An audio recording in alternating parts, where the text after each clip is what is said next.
상상도 할 수 없는 부의 대명사였던 엘렐라네나 벤스에게 모든 물건에는 가격이 매겨져 있었다.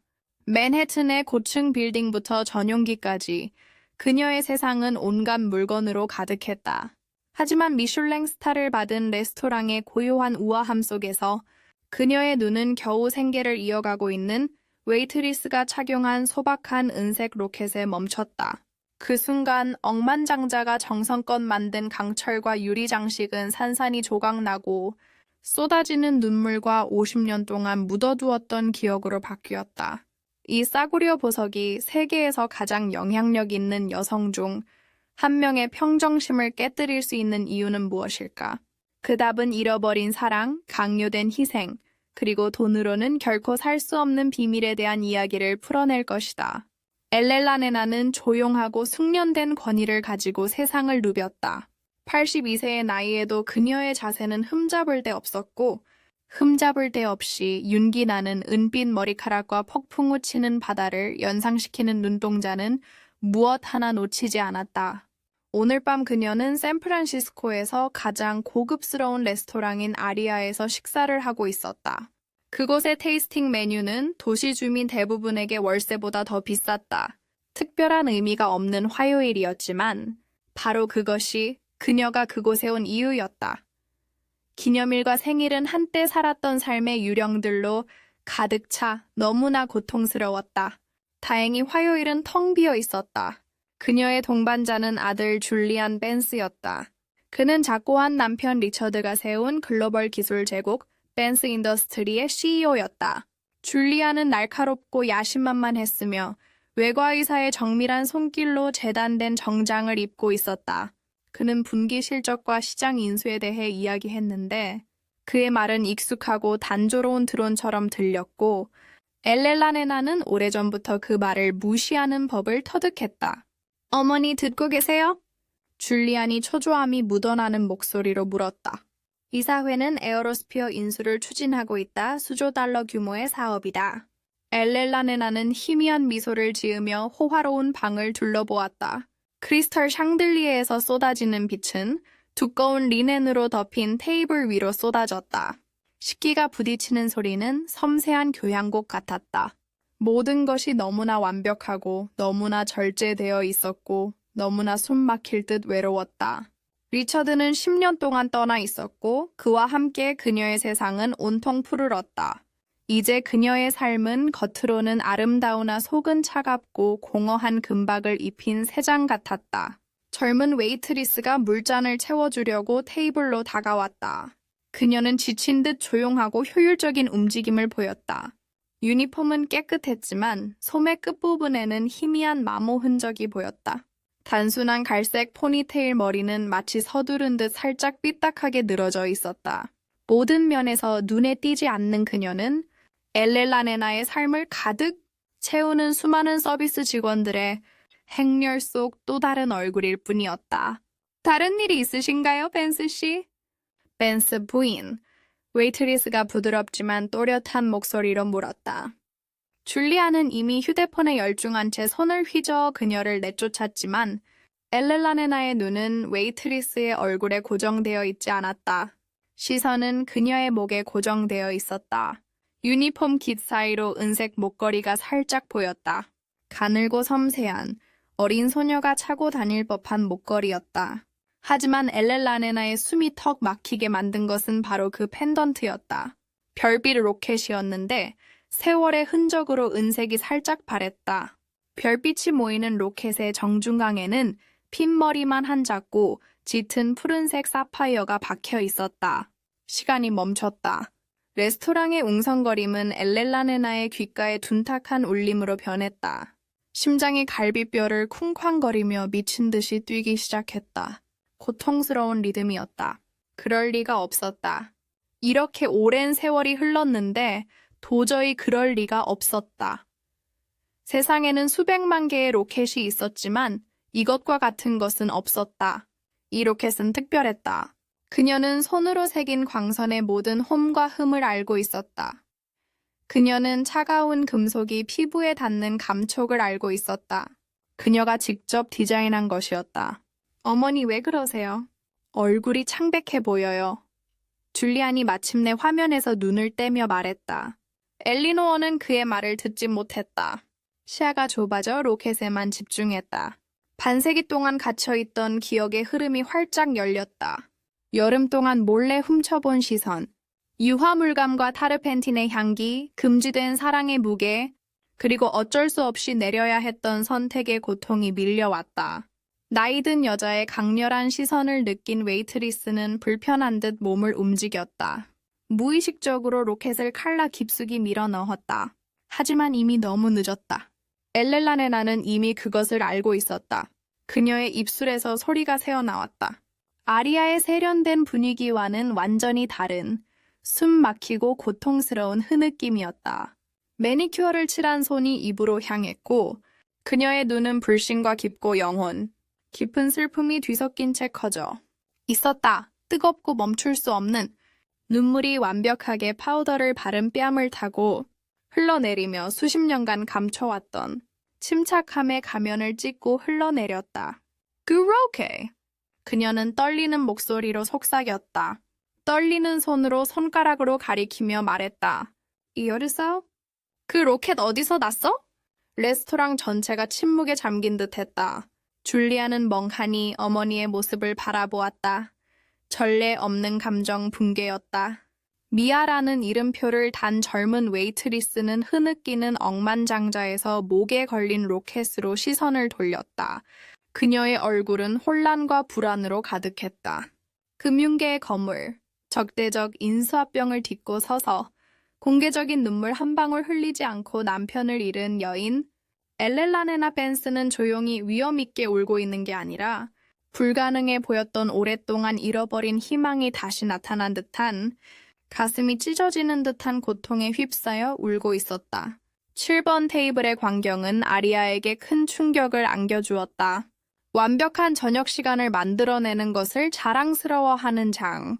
피에르라는 이름의 여주인공은 전문가다운 걱정을 감추지 못하고 서둘러 얼굴을 가렸다. 괜찮으세요, 벤스 부인? 그는 낮고 차분한 목소리로 물었다. 충격에서 회복 중인 줄리안이 재빨리 정신을 차렸어요. 어머니께서 몸이 좀 안 좋으세요. 잠깐의 일탈일 뿐이에요. 괜찮을 거예요. 그는 웨이트리스에게 날카롭고 무시하는 듯한 눈빛을 보냈다. 미아 가도 돼. 하지만 엘렐라네나는 미아의 팔을 잡으며 놀라울 정도로 강한 손길을 뻗었다. 안 돼요. 가지 마세요. 그녀는 눈물이 섞인 목소리로 간청했다. 그 로켓. 꼭 알아야겠어요. 미아는 헤드라이트 불빛에 비친 사슴처럼 얼어붙어 있었다. 방 안의 모든 시선이 그녀에게 쏠려 있었다. 그녀는 낡은 신발, 앞침에 묻은 펜 자국, 그리고 자신의 세상과 팔을 잡고 있는 여자의 세상 사이에 넘을 수 없는 거대한 간극을 예민하게 의식하고 있었다. 그건 우리 엄마 거예요. 미아는 속삭임처럼 더듬거리며 말했다. 그리고 나에게 말했다. 야마? 엘렐라네나는 미아의 얼굴을 훑어보며 닮은 점, 단서, 무엇이든 찾아냈다. 이름이 뭐예요? 어디 계세요? 줄리안이 단호한 어조로 끼어들었다. 엄마 지금 이럴 때나 장소가 아니에요. 소란을 피우고 있어요. 그는 미아의 팔에서 어머니의 손가락을 떼어내고 젊은 여자에게로 돌아섰다. 죄송합니다. 어머니께서 피곤하시네요. 당신 목걸이를 다른 것으로 착각하셨대요. 그는 두꺼운 검은색 카드 지갑을 꺼냈다. 수고하신 보답으로 $100 지폐 몇 장을 어머니 손에 쥐어주려고 했다. 미아는 마치 돈이 뜨거운 듯 움찔했다. 괜찮습니다, 선생님. 괜찮습니다. 그녀의 눈은 엘렐라넨에게로 향했다. 엘렐라네나는 이제 어깨를 떨며 소리 없이 울고 있었다. 나이든 여자의 눈에는 서로 다른 삶의 위치를 초월하는 생생하고 진실된 고통이 서려 있었다. 그것은 인간의 가슴이 찢어지는 듯한 고통이었다. 제발요. 엘렐라네나가 다시 말했다. 평소처럼 부드럽게 말했지만 감정이 북받쳐 있었다. 대가를 치르겠습니다. 가격을 말씀해 주세요. $10,000, $20,000. 미아의 눈이 커졌다. $20,000는 그녀가 1년 동안 번 돈보다 많았다. 어머니의 늘어나는 의료비를 감당하고 작은 아파트에 새는 지붕을 고치고 몇 년 만에 처음으로 숨을 쉴 수 있을 만큼 충분했다. 유혹의 파도가 그녀를 강타했고 어지러울 정도로 강렬했다. 그 돈으로 수많은 문제를 해결할 수 있었다. 그녀는 본능적으로 로켓을 꽉 쥐었다. 따뜻한 피부에 닿는 로켓은 차가웠고 평생 알고 지낸 익숙한 무게였다. 어머니에게서 물려받은 것 중 유일하게 자신의 것이라고 느껴지는 물건이었다. 어머니 살아는 아팠고 마치 고장난 라디오 신호처럼 기억이 희미해졌다가 다시 희미해졌다. 하지만 정신이 맑아질 때면 가끔 로켓을 만지며 미소를 지었다. 그게 내 이야기야. 그녀는 가냘픈 목소리로 속삭였다. 모든 게 다 들어있어. 널 지켜줄 거야. 미아는 그 안에 어떤 이야기가 담겨 있는지 알 수 없었다. 어머니의 과거는 단편적이고 어렴풋이 기억나는 이야기들의 집합체였다. 아버지가 누구인지, 어머니가 아기와 여행 가방 하나를 들고 샌프란시스코에 오기 전 어디에서 왔는지 그녀는 알지 못했다. 로켓은 그 미스터리, 자신의 정체성과 연결되는 유일한 실체였다. 그것을 파는 것은 영혼의 일부를 파는 것과 마찬가지였다.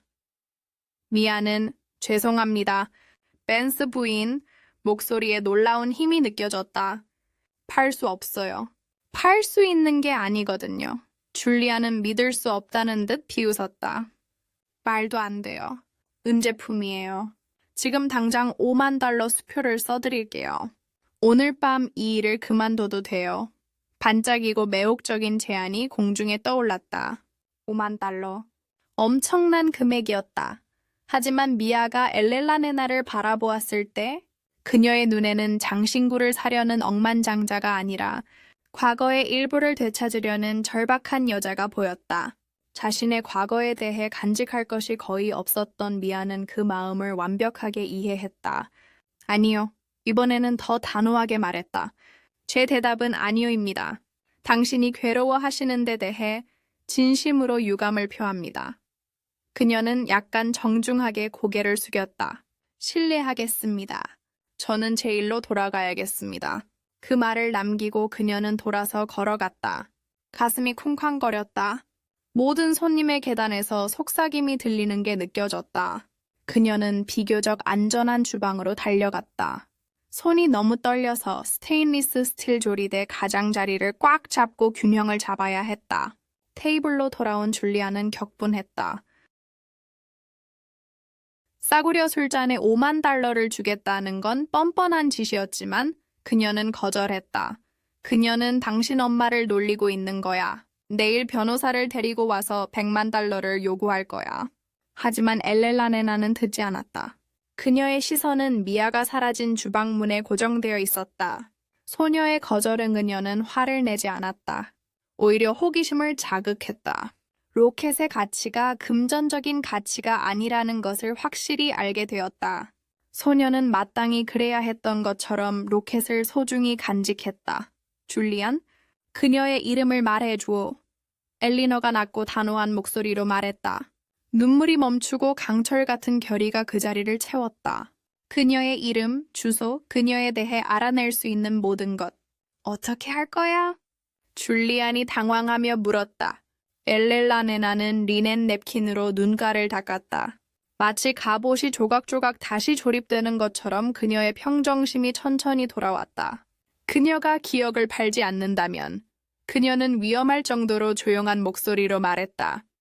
그녀의 이야기를 사야 할 거야. 다음 날 아침, 엘렐라네나 벤스의 펜트하우스 아파트의 삭막한 고요함은 데이비드 해리슨이라는 남자의 등장으로 깨졌다. 해리슨은 사립탐정으로 눈에 띄지 않는 외모 속에 숨겨진 비밀을 파헤치는 놀라운 재능을 가진 남자였다.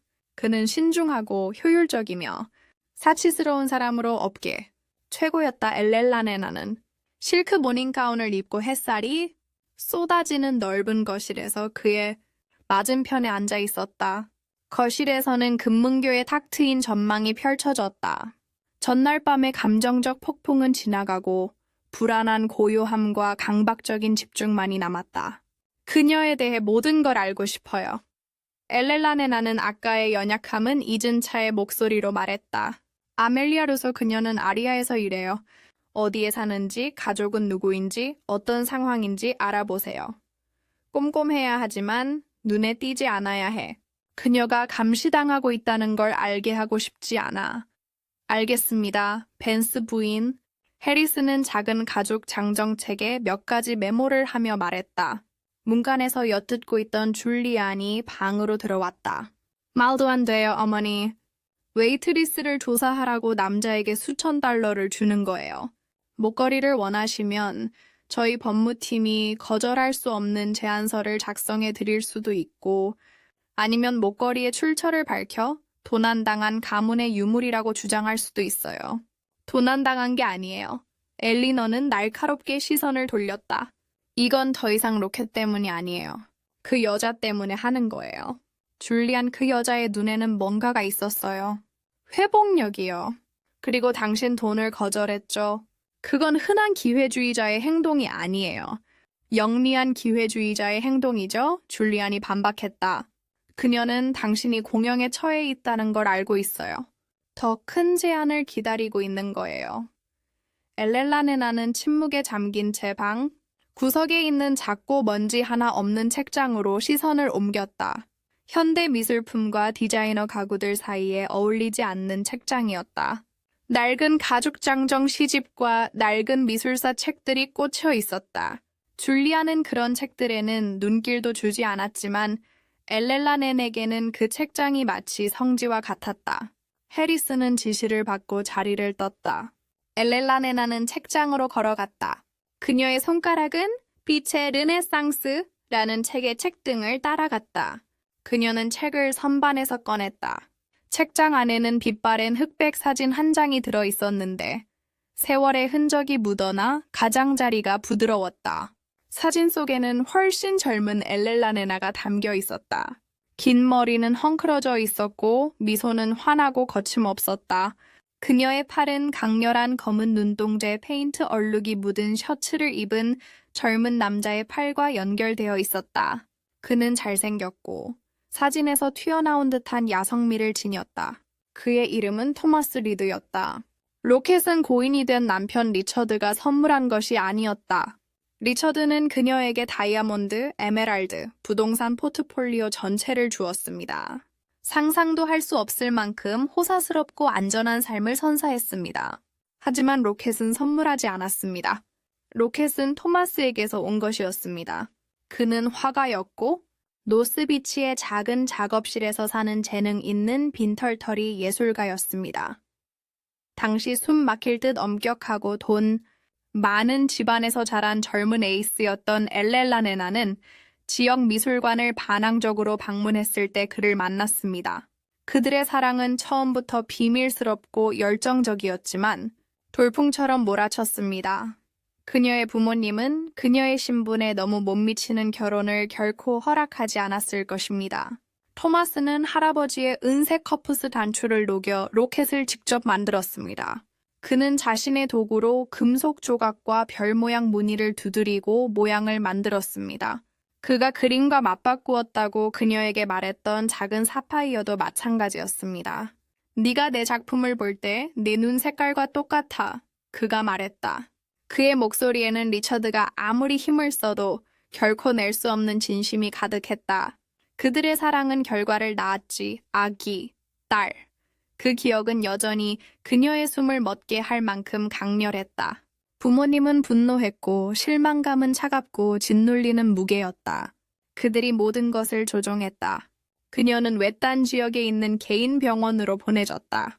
토마스는 협박을 받고 뇌물을 받고 그녀의 삶에서 영원히 사라지라는 말을 들었다. 그는 이를 막으려 했지만 가족의 권력과 영향력에 맞설 수는 없었다. 엘렐라네나는 아기를 딱 한 번 품어볼 수 있었다. 아름답고 완벽한 어린 소녀였다. 기관에 데려가기 전 엘렐라네나는 아기의 포대기에 별빛 로켓을 꾹꾹 눌러 넣었다. 언젠가는 아기를 찾을 거라는 간절하고도 조용한 약속이었다. 그녀는 아기의 이름을 릴리라고 지었지만 부모님은 흔적을 너무 잘 감췄다. 입양은 익명으로 진행되었다. 엘렐라네나가 가족의 소나기에서 벗어나 친절하고 권력 있는 리처드 벤스와 결혼했을 때 벤스는 그녀에게 괜찮은 탈출구를 제안했지만 딸에 대한 모든 단서는 이미 사라져 버렸다. 그녀는 수년간 수사관들을 고용했지만 아무것도 찾지 못했다. 결국 고통은 둔하고 끊임없는 고통으로 변했고 어젯밤 로켓이 50년 된 상처를 찢어놓은 것을 보기 전까지는 참아야 했던 유령과 같은 고통이었다. 우연일까? 아니면 복제일까? 아니다. 그녀는 그것이 바로 그 상처라는 것을 직감했다. 즉, 웨이트리스 아멜리아 루소가 잃어버린 릴리와 어떤 식으로든 연결되어 있다는 뜻이었다. 인터콤이 울리자 그녀는 몽상에서 깨어났다. 부인 전화해. 해리슨 씨가 그는 흥미로운 예비 정보가 있다고 한다. 엘렐라네나는 수화기를 들며 손이 떨렸다. 네, 벤스 부인입니다. 해리슨의 목소리는 전문적이면서도 끊겼다. 아멜리아 루소는 미션지구 오차드 스트리트 14B번지에 살고 있다. 그녀는 어머니 사라 루소를 홀로 돌보는 간병인입니다. 지금 사라를 알아보고 있습니다. 하지만 흥미로운 것은 재정입니다. 그들은 상당한 의료비를 지고 있습니다. 루소 양은 두 가지 일을 합니다. 아리아에서 저녁 식사를 하고 데일리 그라인드라는 식당에서 아침 식사를 합니다. 어머니의 상태는 퇴행성 신경질환인 것 같습니다. 청구서가 너무 많아 견딜 수가 없습니다. 엘렐라네나는 의자에 털썩 주저앉았습니다. 그녀는 돈을 더 바라는 영리한 기회주의자가 아니었습니다. 그녀는 $50,000를 거절했다. 순수한 감정만으로도 그녀의 부담을 크게 덜어줄 수 있는 금액이었다. 고맙습니다, 해리슨 씨. 엘렐라네나가 긴장된 목소리로 말했다. 계속 파헤쳐보세요. 사라 루소에 대해 모든 걸 알고 싶어요. 그녀는 정신없이 바쁘게 전화를 끊었다. 세라? 그 이름은 그녀에게 아무 의미도 없었다. 하지만 소녀의 가난, 조용한 품위, 과거와의 유일한 연결고리에 대한 맹렬한 보호, 이 모든 것이 하나의 그림을 그리기 시작했다. 무섭지만 동시에 실현 불가능한 희망으로 가득 찬 그림이었다. 줄리안 벤스는 어머니의 감정적인 호기심에 공감하지 않았다. 그는 상황을 문제와 해결책이라는 이분법적인 관점으로 바라보았다. 문제는 레버리지를 우연히 발견한 웨이트리스가 어머니에게 정신적 고통을 안겨주고 있다는 것이었다. 해결책은 압도적인 힘을 가하는 것이었다. 비이성적으로 집착하는 어머니를 피해 줄리아는 자신의 팀을 시켜 아멜리아 루소의 신원 조사를 진행했다. 결과는 해리슨과 같았지만 줄리아는 다르게 해석했다. 그는 힘겨워하는 딸이 아니라 온갖 취약한 것들의 집합체로 보았다. 빚, 병든 부모, 불안정한 재정 상태. 이것들은 풀어야 할 문제였다. 아리아미아에서 사건이 발생한 지 이틀 후 그녀는 두 번째 직장인 일상의 고된 일과를 마치고 있었다. 기름때가 묻은 스푼으로 먹는 식당은 아리아의 세련된 우아함과는 완전히 동떨어진 곳이었다. 발은 아팠고 옷에는 베이컨 기름 냄새가 배어 있었다. 그녀가 바라는 건 그저 집에 가서 엄마를 확인하고 침대에 눕는 것뿐이었다. 이슬비가 내리는 오후 그녀가 밖으로 나가자 매끈한 검은색 차 한 대가 길게 멈춰섰다. 선팅된 창문이 웅웅거리고 있었다. 정장을 입은 남자가 차에서 내렸다. 줄리아는 아니었지만 그의 왼쪽 세입자 중 한 명이 내린 것이 분명했다. 루소 양입니다. 그는 정중하면서도 단호한 어조로 말했다. 줄리안 벤스 씨가 당신과 잠시 이야기를 나누고 싶어 한다. 미아는 가슴이 철렁 내려앉았다. 이 일이 두려웠다. 미안하다. 정말 피곤해요. 집에 가야 해요. 잠깐만요. 남자가 열린 차문을 가리키며 말했다. 부탁은 아니었다. 미아는 마지못해 고급 가죽 인테리어 안으로 미끄러지듯 들어갔다. 줄리안 벤스는 그녀 맞은편에 앉아 노트북을 펼친 채 화면 불빛에 얼굴을 비추고 있었다. 그는 1분 동안 고개를 들지 않았다. 의도적인 권력 다툼이었다. 미아는 자신이 작고 하찮은 존재라고 느꼈다. 루소 양, 마침내 그가 노트북을 닫으며 말했다. 솔직히 말할게요. 우리 엄마가 당신 목걸이에 집착하셨어요. 건강에 안 좋아요. 그만하고 싶어요. 엄마한테는 팔지 않는다고 이미 말씀드렸잖아요. 미아가 가방을 움켜쥐며 말했다. 모든 게 팔려요. 줄리안이 부드럽게 반박했다. 당신은 그냥 협상하는 거예요. 대담한 전략이라는 건 인정해요. 가격을 올리려는 첫 제안을 거절했다. 하지만 게임은 끝났다. 그는 두꺼운 봉투를 좌석 위로 밀어 넣었다. 안에는 7만 5천 달러짜리 수표와 비밀 유지 계약서가 들어 있었습니다. 서류에 서명하고 로켓을 건네주면 다시는 어머니나 가족에게 연락하지 마세요. 물론 아리아에서 사임하는 것도 포함됩니다. 미아는 봉투를 응시했습니다. 7만 5천 달러. 이전보다 훨씬 더 엄청난 금액이었지만 그가 제시한 방식은 모욕처럼 느껴졌고 방정식에서 모든 감정을 배제한 거래처럼 느껴졌습니다. 돈 문제가 아니라고 그녀는 목소리를 살짝 떨며 주장했습니다. 감정적 가치가 있다고요. 줄리아는 짧고 유머러스하게 웃었습니다. 감정적 가치로는 UCSF 메디컬 센터의 종양 전문의에게 돈을 지불할 수 없잖아요. 조기 발병 알츠하이머병에 대한 실험적 약물 시험에도 돈이 안 되죠. 우리는 사라, 당신의 어머니에 대해 알고 있습니다. 채권 출신원들에 대해서도 알고 있습니다.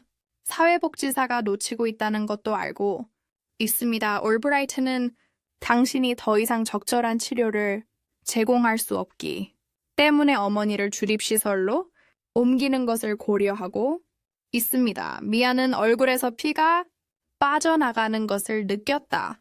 그들은 그녀의 삶에서 가장 고통스러운 사생활의 구석구석까지 파고들었다.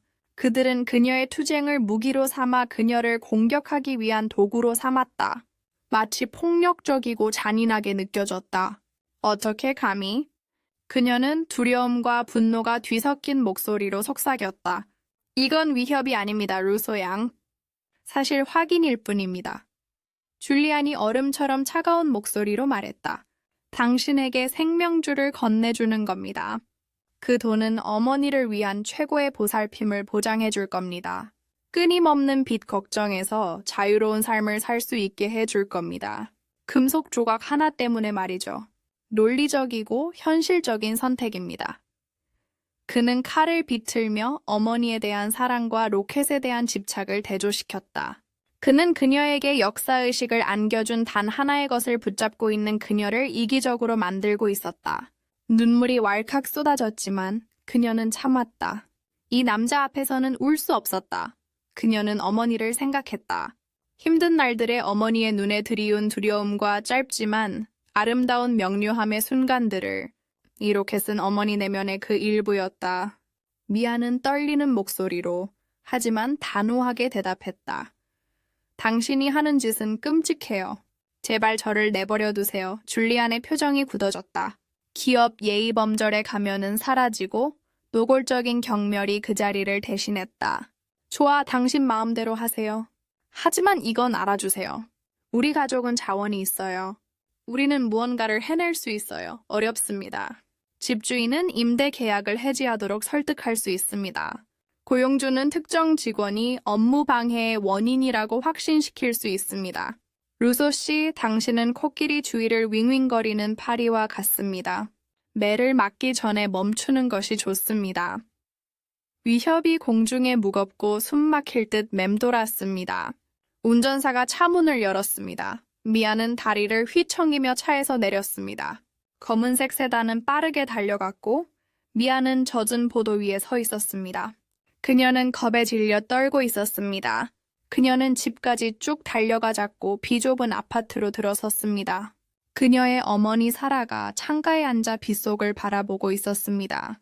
오늘은 그녀에게 더할 나위 없이 좋은 날이었습니다. 미아, 얘야, 몸이 흠뻑 젖었구나.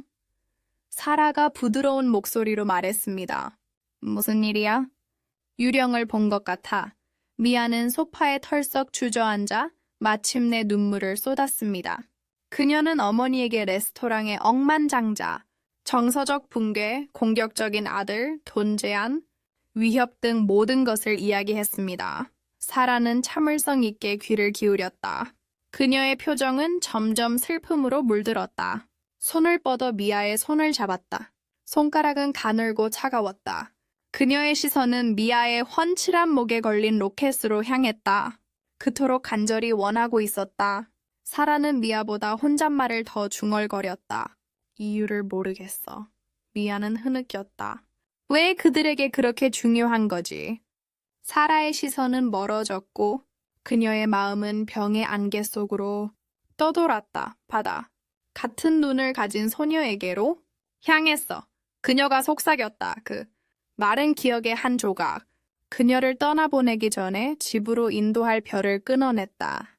미아는 혼란스러워하며 얼굴을 찌푸렸다. 무슨 엄마? 누가 누구를 보냈지? 하지만 그 명료했던 순간은 사라졌다. 사라의 눈은 흐릿해졌다. 그녀는 희미하게 미소 지으며 멜로디 없는 곡조를 흥얼거리기 시작했다. 미아의 가슴이 아팠다. 그 수수께끼 같은 말들은 어머니의 과거를 꿰뚫는 또 다른 조각일 뿐이었다. 그 퍼즐은 날이 갈수록 더욱 복잡하고 위험해지고 있었다. 그녀는 로켓을 꽉 쥐었다. 그것은 더 이상 단순한 기념품이 아니었다. 폭풍의 중심이었고 그녀는 그 안에 갇혔다. 줄리안의 공격적인 전술은 의도와는 정반대의 결과를 낳았다. 엘렐라네나는 당황한 장 피에르에게서 미아가 아리아에서 해고되었다는 소식을 듣고 분노에 불타올랐다. 줄리안의 주장에도 불구하고 엘렐라네나는 줄리아를 펜트하우스로 불렀다. 몇 년 만에 처음으로 그는 연약하고 나이든 어머니가 아닌 아버지가 제국을 건설하는 동안 그의 곁에 서 있었던 강력한 여성을 보았다. 어떻게 감히? 그녀는 위험할 정도로 낮은 목소리로 물었다. 어떻게 감히 이 가문의 권력과 부를 이용해서 정직하게 살기 위해 일만 해온 젊은 여성을 괴롭히다니. 네가 그녀를 위협했어. 네가 그녀를 해고시켰지. 난 널 보호하고 있었어. 줄리아는 자신의 입장을 고수하며 반박했다. 넌 집착하고 감정적이 되어가고 있었어. 그녀는 아무것도 아닌 돈만 노리는 사기꾼일 뿐이야. 내가 문제를 해결했어. 문제는 너야, 줄리안. 엘렐라나는 실망감이 방 안에 뚜렷하게 자리 잡았다고 말했다. 너는 세상을 일련의 거래로만 보고 사람을 자산이나 부채로만 본다. 아버지의 사업 감각은 있지만 아버지의 진심은 전혀 없다. 나가, 내가 직접 처리할게. 이제부터 아멜리아 루스에게서 떨어져 줄리안이 분노에 찬 얼굴로 우레와 같은 표정으로 떠난 후 엘렐라나나는 깊은 고립감을 느꼈다. 자신의 아들은 그녀에게 낯선 존재였고 이제는 무의미하다고 생각되는 부에 의해 만들어진 사람이었다. 그녀는 데이비드 해리슨에게 전화를 걸었다. 수사의 초점을 바꾸고 싶어요. 그녀는 단호한 목소리로 말했다. 더 이상 아멜리아 루소의 재정에는 관심 없어요. 어머니에 대해 알고 싶어요. 사라 루소. 그녀의 출생 증명서를 찾아줘. 그녀가 언제 어디서 태어났는지 알고 싶어. 그 해 그 지역의 입양 기록을 파헤쳐봐. 모든 것을 교차 참조해봐. 비용을 아끼지 마. 그것은 승산이 없는 도박이었고 단지 직감과 50년 된 보석에 기반한 무모하고 절박한 도박이었다. 해리슨의 팀이 수십 년간 봉인되고 보관된 기록을 뒤지는 힘든 작업에 착수하는 동안 엘렐라네나는 자신의 과거로 도피했다. 그녀는 서재 그림 뒤에 숨겨진 금고를 열고 작은 가죽 장정 상자를 꺼냈다. 상자 안에는 토마스 리드와 함께했던 시절에 간직했던 몇 가지 유물이 있었다. 그의 우아한 곡선 필체로 쓰인 편지 몇 통에는 열정적인 사랑의 고백과 함께할 미래에 대한 꿈이 가득했다. 리처드가 본 적 없는 그녀의 눈빛을 포착한 그의 목탄 스케치도 있었다. 그리고 상자 바닥에는 작은 벨벳 주머니가 있었다. 안에는 은빛 별 모양 귀걸이 하나가 들어있었는데 중앙에 작은 사파이어가 박힌 것이었다. 로켓과 어울리는 귀걸이였다. 토마스는 은으로 한 쌍반을 만들 수 있을 만큼만 가지고 있었다. 그는 로켓과 귀걸이 하나를 그녀에게 주고 나머지는 약속으로 자신이 가지기로 했다. 그녀와 아이를 찾겠다는 약속. 하지만 그는 결코 지킬 수 없는 약속이었다. 그녀는 귀걸이를 꽉 쥐었다. 날카로운 끝들이 손바닥에 파고들었다. 기억은 너무나 생생하고 고통스러웠다. 병원의 삭막하고 하얀 방, 간호사의 눈에 비친 자만심 어린 연민, 부모의 결정이 주는 무거운 무게는 피할 수 없는 현실처럼 느껴졌다. 최선이야, 엘렐라네나. 아이는 제대로 된 가족과 함께 좋은 삶을 살 거야. 넌 잊을 거야. 넌 앞으로 나아갈 거야. 하지만 그녀는 결코 잊지 않았다. 덴하르드. 딸 릴리의 유령이 삶의 주변부를 맴돌았다. 끊임없이 조용히 존재했다. 며칠이 일주일이 되었다. 엘렐라네나는 과거와 미래에 대한 간절한 희망에 사로잡혀 정신을 거의 다 먹어치웠다. 그때 전화가 왔다. 펜스 부인 데이비드 해리슨의 목소리가 달라졌다. 전문가로서의 무심함은 사라지고 경외심 같은 무언가가 그 자리를 대신했다. 우리는 그것을 찾았다. 제가 가진 모든 연락처와 매우 친절한 판사의 법원 명령을 활용해야 했지만 결국 기록을 공개했습니다. 엘렐라네나는 숨을 멈췄고 손등이 하얗게 질린 채 전화기를 꽉 쥐었습니다. 사라 루소는 1973년 10월 12일 미테레이 카운티의 미혼모를 위한 세인트 주드 머시 홈에서 태어났습니다. 해리스는 루소가 입양될 예정이었다고 말했습니다. 하루 후 그녀의 친생 부모는 봉인된 원본 증명서에 적혀 있었다. 그는 잠시 말을 멈췄다. 증명서에 적힌 이름은 엘렐라네나 마가리테 체드윅이었다. 체드윅. 그녀의 처녀 시절 성이었다. 세상이 기울어졌다. 엘렐라네나의 폐에서 공기가 뿜어져 나왔다. 그것은 사실이었다. 우연이 아니었다. 망상도 아니었다. 진짜였다. 사라 루소는 그녀의 백합이었다. 웨이트리스 조용하고 회복력이 강한 아멜리아라는 젊은 여성은 그녀의 손녀였다. 벤스 부인 아직 거기 계세요? 해리슨의 목소리에는 걱정이 가득했다. 네. 엘렐라네나가 속삭였다. 눈물 때문에 창문에서 보이는 탁 트인 풍경이 파랗고 금빛으로 흐려졌다. 네, 여기 있습니다. 평생의 슬픔과 그리움이 그녀 안에서 정점을 찍었다. 슬픔의 파도가 아니라 도저히 헤아릴 수 없을 만큼 엄청난 기쁨의 해일처럼 그녀는 그녀를 찾았다. 50년간 찾아 헤맨 끝에 어느 식당 웨이트리스가 자신도 모르게 딸을 다시 데려왔다. 되어 있어요. 해리슨이 부드럽게 말했다. 사라의 양부모님에 대해 알아봤습니다. 친절한 노동자 계층 부부셨는데 사라가 10대였을 때 돌아가셨습니다. 힘든 삶을 사셨죠. 아멜리아의 아버지에 대한 기록은 없습니다. 출생증명서에는 아버지 이름이 알려지지 않았습니다. 그 기록은 사라가 왜 혼자였고 왜 그들이 힘겨워했는지를 잘 설명해 주었습니다. 그녀의 딸은 엘렐라네나가 살았던 화려한 우리와는 완전히 다른 세상에서 힘겨운 삶을 살았습니다. 그리고 이제 그녀는 병들었고 기억은 희미해지고 있었습니다. 50년 동안 억눌려 온 모성애, 그녀의 강렬한 보호 본능이 되살아났습니다. 그녀는 다시는 딸을 잃고 싶지 않았습니다. 막 딸을 찾았을 때만이라도 미국 최고의 신경과 전문의 해리슨 씨를 예약하세요. 엘렐라네나의 목소리는 몇 년 만에 느껴보는 듯한 위엄으로 가득했습니다. 존스 홉킨스의 알리스테어 핀치 박사입니다. 제 전용기로 샌프란시스코까지 모셔다 드리고 필요하다면 최고의 병원 건물 전체를 빌려드리고 주소도 알려주세요. 제가 손녀딸을 봐. 위아에게 세상은 공포의 풍경이 되었다. 줄리안 펜스의 위협이 그녀의 마음속에 울려 퍼졌다. 데일리 그라인드의 매니저는 그녀를 차갑게 대하고 근무 시간을 줄이기 시작했다. 그녀는 그 일자리도 잃는 것은 시간 문제라는 것을 알고 있었다. 자신에게만 적용되는 듯 보이는 건물 전체 임대료 인상에 대한 집주인의 편지는 마치 나사가 다시 조여지는 것 같았다. 그녀는 저항할 수 없는 힘에 의해 체계적이고 소리 없이 압박받고 있었다. 어머니의 상태는 악화되고 있었다. 정신이 맑아지는 순간은 점점 줄어들고 있었다. 미아는 공포에 질려 나날을 보냈고 벽이 좁아지는 것을 느꼈다. 거절했던 7만 5천 달러는 이제 어리석고 오만한 실수처럼 느껴졌다. 어머니의 안녕에 비하면 보석 같은 것이었다. 어느 날 오후 어머니의 점심을 도와주던 사라의 눈이 갑자기 맑아졌다. 그녀는 가슴이 아플 정도로 드문 집중력으로 미아를 바라보았다. 미아, 그녀는 약하지만 또렷한 목소리로 말했다. 로켓, 어디 보자.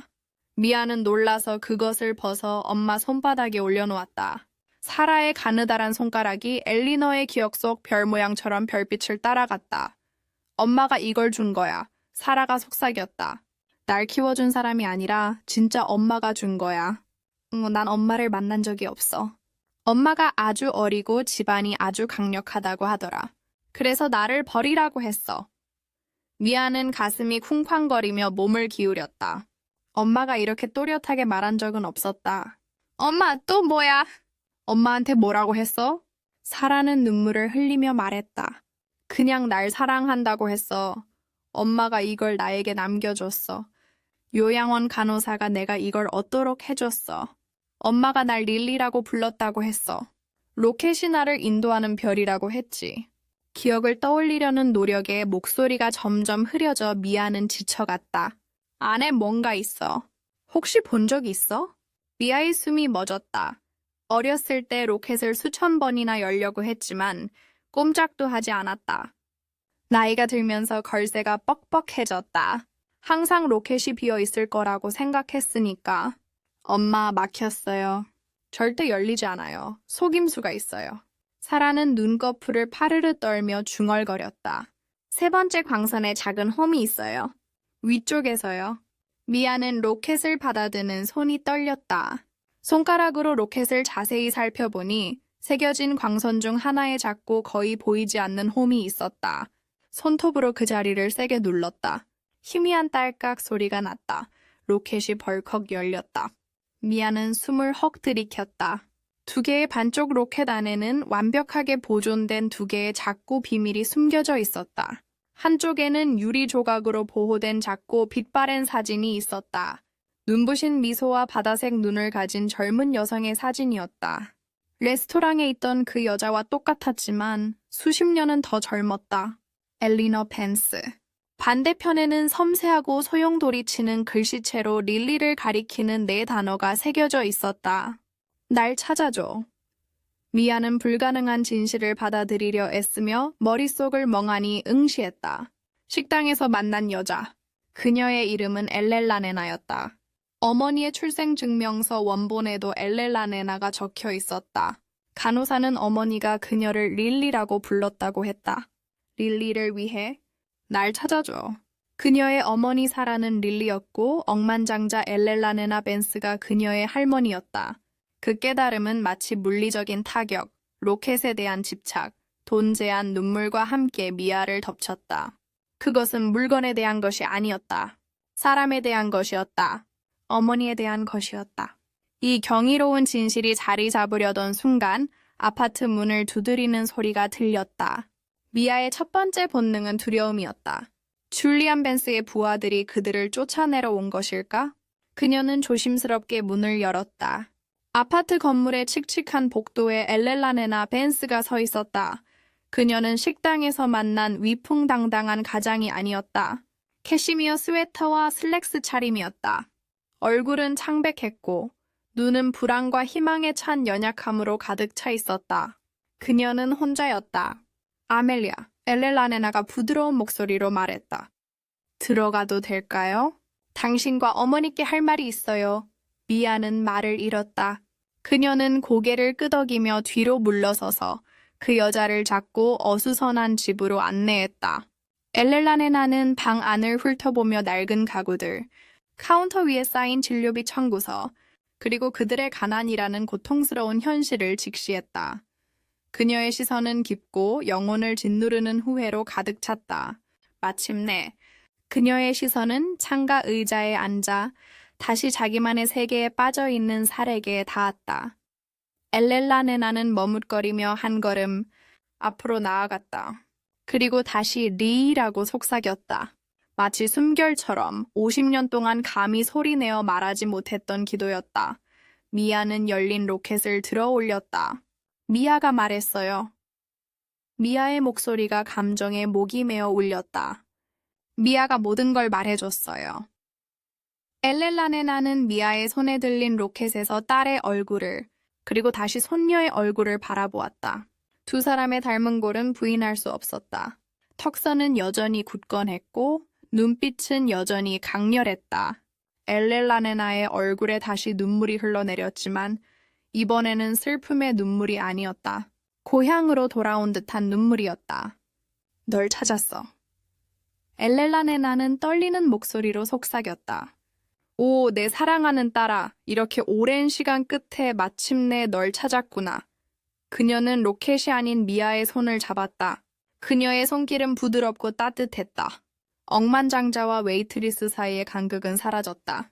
반세기 동안 은빛 별빛 속에 숨겨져 있던 진실이 그 진실을 드러냈다. 작은 아파트 안은 50년의 무게로 무겁게 가라앉았다. 그곳은 신성한 공간, 과거와 현재가 마침내 하나로 합쳐진 시간의 거품이었다. 엘렐라네나는 사라의 의자 옆에 무릎을 꿇었다. 수십억 달러짜리 계약서에 서명했던 매니큐어를 칠한 손가락은 이제 기억 속에만 간직했던 딸의 머리카락을 부드럽게 쓰다듬으며 떨리고 있었다. 그녀는 릴리라는 이름을 속삭였다. 마치 그 소리 자체가 잃어버린 수십 년의 간극을 메울 수 있는 듯 부드럽고 리드미컬한 주문이었다. 잠시 동안 사라의 흐린 눈이 그녀에게 집중된 듯했고 그녀는 그 감촉에 몸을 기울였다. 병의 안개를 걷어내고 본능적인 깊은 위안이 느껴졌다. 미아는 몇 걸음 떨어진 곳에 서 있었다. 열린 로켓은 여전히 따뜻했다. 세상은 색깔을 바꾸며 알아볼 수 없는 새로운 색채로 변했다. 그녀는 더 이상 빚의 파도에 맞서 헤엄치는 늘 지친 웨이트리스 루소가 아니었다.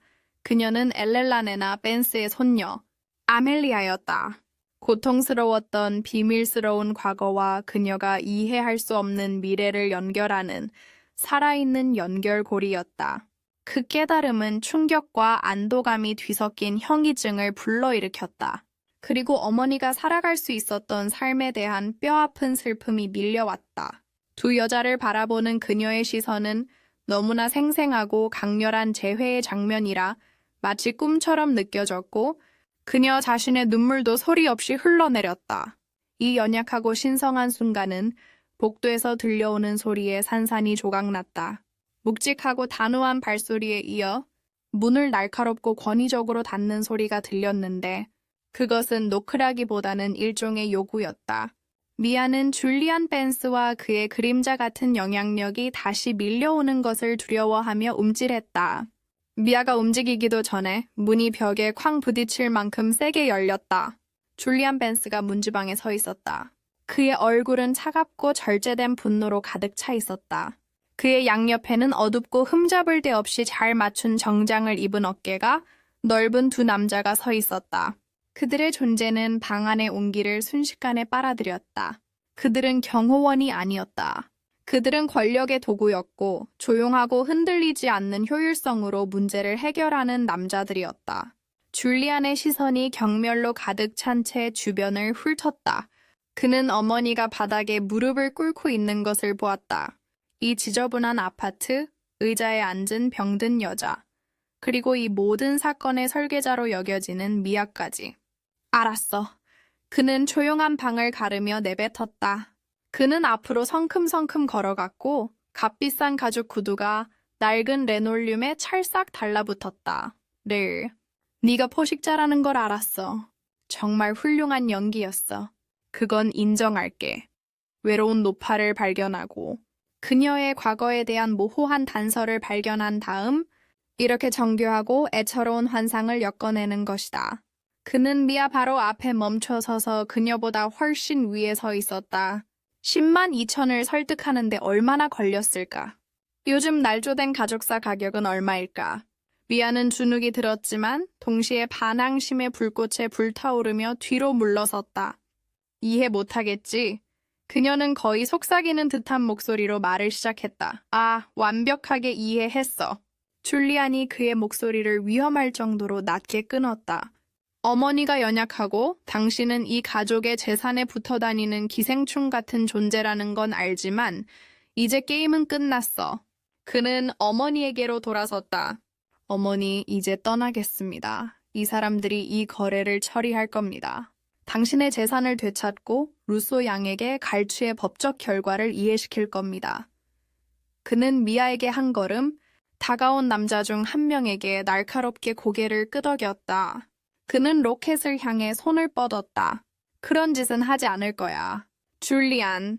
엘렐라네나의 목소리가 얼음 조각처럼 허공을 가르며 울려 퍼졌다. 그녀는 나이에 어울리지 않는 우아함으로 일어서 줄리안의 남자와 미아 사이에 굳건히 서 있었다. 그녀는 더 이상 식당에서 울던 연약한 여자도 무릎을 꿇고 뉘우치는 어머니도 아니었다. 그녀는 가장 엘렐라네나 벤스였고 그녀의 눈은 줄리안이 아버지의 장례식 이후 본 적 없는 보호의 불꽃으로 타올랐다. 아, 이건 거래가 아니야. 그녀는 울음소리가 울려 퍼지는 듯 선언했다. 절대적인 권한을 가지고. 그리고 그녀는 미아를 가리키며 말했다. 기생충이 아니야. 이 여자는 내 손녀 아멜리아야. 그리고 이 여자야. 그녀는 감정에 북받쳐 목소리를 가다듬으며 사라를 가리켰다. 내 딸 릴리. 줄리아는 날카롭고 믿을 수 없다는 듯 웃음을 터뜨렸다. 따라 손녀야 엄마, 네 말을 들어. 몸이 좋지 않아. 이 불쌍한 놈이 내 마음을 독살했어. 네. 평생 잃어버린 딸에 대해 한 번도 언급한 적이 없지. 내가 부끄러움을 느끼게 하려고 그랬어. 엘렐라네나의 목소리가 울려 퍼졌고 그 힘에 모두가 놀랐다. 내 부모님, 내 조부모님은 아기 딸보다 가문의 이름을 더 중요하게 여겼기 때문이야. 그들은 자기 자식의 마음보다 외모와 사회적 지위를 더 중요하게 여겼어. 난 17살이었지. 줄리안, 난 남자를 사랑하는 겁에 질린 소녀였어. 그들은 내 여자를 부적합하다고 판단했고 내 삶을 갈기갈기 찢어놓았지.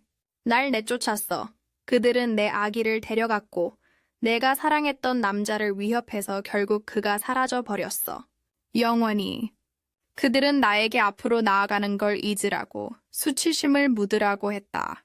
그리고 50년 동안 나는 그 유령과 함께 살았다. 그녀는 아들에게 한 걸음 더 다가갔고 시선은 흔들림이 없었다. 너도 그들과 똑같아. 문제가 생기면 돈이나 협박을 퍼붓는다. 무언가의 가치가 금전적인 것 외에는 있을 수 없다는 걸 상상조차 하지 못한다. 아멜리아를 보면 가난한 웨이트리스처럼 보인다. 나는 그녀를 보면 네가 보여준 것보다 더 큰 진실성과 사랑을 가슴에 품은 젊은 여성처럼 보인다. 줄리안, 나는 그녀에게 큰 돈을 제안했다. 그녀의 모든 문제를 해결할 수 있는 인생을 바꿀 만한 돈이었다. 하지만 그녀는 거절했다. 그녀가 거절한 이유는 이 로켓, 내 딸 담요에 넣어둔 로켓이 세상의 모든 돈보다 그녀에게 더 소중했기 때문이다. 엘렐라네나의 시선은 가차 없었다. 너는 그녀를 파괴하려 했다. 해고당하게 했다. 너는 그녀의 집을 위협했다. 벤스 가문의 이름을 온 힘을 다해 아무것도 가진 게 없는 소녀를 짓밟았다. 그럼에도 그녀는 어머니의 유일한 유품을 지켰다. 그녀는 나를 지켰다. 딸의 유산이 무엇인지도 모른 채 침묵이 짙고 무겁게 내려앉았다. 줄리아는 어머니를 응시했다. 목소리에 담긴 절대적인 확신은 그의 현실의 근간을 흔들었다. 엘렐라네나의 변명의 용기를 얻은 미아는 손을 들어 로켓을 손바닥에 펼쳤다. 창문으로 들어오는 빛에 젊고 미소 짓는 엘렐라네나의 작고 빛바랜 사진이 비쳤다. 줄리안의 눈은 그 사진, 부인할 수 없는 증거에 이끌렸다. 그는 어머니가 되기 전에 어머니의 얼굴을 보았다. 그가 결코 알지 못했던 빛으로 가득 찬 소녀였다. 그는 릴리에게 보내는 비문을 보았다. 나를 찾아줘. 그의 정교하게 정돈된 세상, 스프레드시트와 시장 가치, 분명한 승패의 세상은 산산이 조각났다. 오랫동안 그의 갑옷이었던 차가운 논리는 이 감정적이고 어수선한 인간, 이야기에 반박할 수 없는 진실, 앞에서 산산이 조각났다. 그는 로켓에서 미아를 바라보았고 처음으로 포르파가 보이지 않았다. 그는 어머니의 눈을 가진 젊은 여성을 보았다. 그는 의자에 앉은 연약한 병든 여자를 보며 사기극의 도구가 아니라 고모, 즉 그가 상상도 할 수 없는 특권 속에서 살아가는 동안 힘겨운 삶을 살아온 가족 구성원을 보았다. 무리에 대한 가족의 비밀의 심각성은 마치 물리적인 타격처럼 그를 강타했다. 그의 정체성 전체는 거짓된 발산 위에 세워졌다. 그의 얼굴에서 분노가 사라지고 섬뜩한 창백함이 그 자리를 대신했다. 자세에서 드러나던 오만함은 무너져 내리고 그는 갑자기 젊어 보이고 길을 잃은 듯 보였다. 그는 말을 멈췄지만 아무 말도 나오지 않았다. 무슨 말을 할 수 있었을까? 그는 괴물이었다. 그는 완전히 거짓된 진실의 이름으로 잔인하게 권력을 휘둘렀다. 낯설고 부식성 있는 감정의 수치심이 그의 속을 꿰뚫었다. 그는 어머니의 실망한 표정이나 자신이 깨뜨리려 했던 소녀의 고요한 품위를 참아볼 수 없었다. 더 이상 아무 말도 없이 그는 발꿈치를 돌려 뻣뻣하게 아파트 밖으로 나갔다. 그는 당황한 남자들을 스쳐 지나가 문간에 남겨두었다. 엘렐라네나 그녀의 목소리는 조용했지만 단호했다. 그들은 서로를 흘끗 쳐다보고는 뒤로 물러나 문을 살며시 닫았다. 세 가족은 아파트의 조용한 벽 안에 갇혔다. 폭풍은 지나갔다. 이어지는 침묵 속에서 미아는 마침내 자신이 참고 있었던 것도 모른 채 떨리는 숨을 내쉬었다. 엘레노어는 로켓과 미아의 손을 잡고 그녀에게 다가왔다. 그는 돌아올 거야. 그녀는 확신이 부족했지만 말했다. 아니면 그렇지 않을 거야. 상관없어. 중요한 건 지금 우리야. 새롭게 목표를 찾은 엘레노어는 휴대폰을 꺼냈다. 전화를 걸었다. 그녀의 목소리는 차분하고 위압적이었고 미아는 이제 그 목소리에 산도 움직일 수 있다는 것을 깨달았다. 이쪽은 엘레노어 벤스야. 난 박사님이 필요해. 앨리스터 핀치. 그의 일정이 어떻게 되든 상관없어. 내 전용기는 샌프란시스코 국제공항 활주로에 있어. 아침까지 이 도시에 와서 환자를 진찰할 준비를 해야 해. 그래, 비용은 문제 없어. 해내자. 그녀는 전화를 끊고 미에게로 돌아섰다. 그녀의 눈은 부드러웠다. 한 세기 동안 흘린 눈물로 어머니는 최고의 보살핌을 받게 될 거야. 너에게는 진짜 집이 생길 거야. 네가 원하지 않는 한 다시는 두 가지 일을 할 필요가 없을 거야. 학교도 가고 여행도 가고 뭐든 갈 수 있어. 이제 세상은 내 거야. 아멜리아.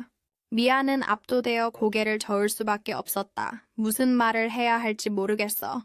아무 말도 안 해도 돼. 엘렐라네나가 부드럽게 말했다. 그녀는 로켓을 내려다보며 손가락으로 별 모양을 따라 그렸다.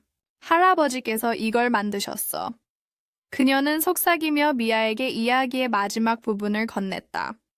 그분의 이름은 토마스 리드였어. 그는 뛰어난 화가였고 내가 아는 사람 중 가장 친절한 영혼을 가진 사람이었어. 그는 당신을 그렇게나 열렬히 사랑했을 거예요. 엘레라네나는 평화로운 잠에 빠진 사라를 바라보았다. 진정한 가족이었다. 황금 궁전에서 평생 외로움을 보낸 엘레라네나는 마침내 비좁은 투룸 아파트에서 시간을 거슬러 잃어버린 딸과 자신이 있다는 사실조차 몰랐던 손녀와 함께 자신의 보금자리를 찾았다. 벤에는 엄청난 양의 주식과 철강이 있었다. 하지만 이것에 비하면 아무것도 아니었다. 이것이 진정한 유산이었다. 이것이 바로 마음의 유산이었다. 결국 엘레라네나 벤스의 수십억 달러가 그녀의 상처받은 마음을 치유한 것은 아니었다. 그녀가 소유했던 가장 큰 보물은 돈으로 살 수 있는 것이 아니라 잃어버린 누군가라는 사실을 깨달은 순간이었다. 엘레노어, 미아, 릴리의 이야기는 가족은 부나 지위로 정의되는 것이 아니라 세대를 거쳐 엮여 흐르는 끊을 수 없는 사랑의 실타래로 정의된다는 것을 일깨워준다. 때로는 잃어버리기도 하지만 결코 진정으로 끊어지지는 않는다. 포르노 가게에서 아무짝에도 쓸모없었던 미아의 소박한 로켓은 결국 값을 매길 수 없는 것이 되었다. 50년 된 비밀을 풀고 상황으로 인해 갈라진 가족을 재결합시키는 열쇠를 쥐고 있었습니다. 우리의 진정한 유산은 우리가 맺어온 인연과 잊지 않으려는 사랑에 있다는 것을 강력하게 보여주는 증거입니다. 이 상실과 재회의 이야기가 당신의 마음을 울렸다면 아래 댓글로 알려주세요. 미아의 입장이었다면 어떻게 했을까요? 이 영상에 좋아요를 누르고 가족의 영원한 힘에 대한 이야기를 좋아하는 사람과 공유해주세요. 그리고 무엇보다 중요한 것은 저희 채널을 구독하시면 감동과 영감을 주고 평범한 삶 속에 숨겨진 특별한 이야기들을 떠올리게 해줄 더 많은 실화 드라마를 만나보실 수 있다는 것입니다.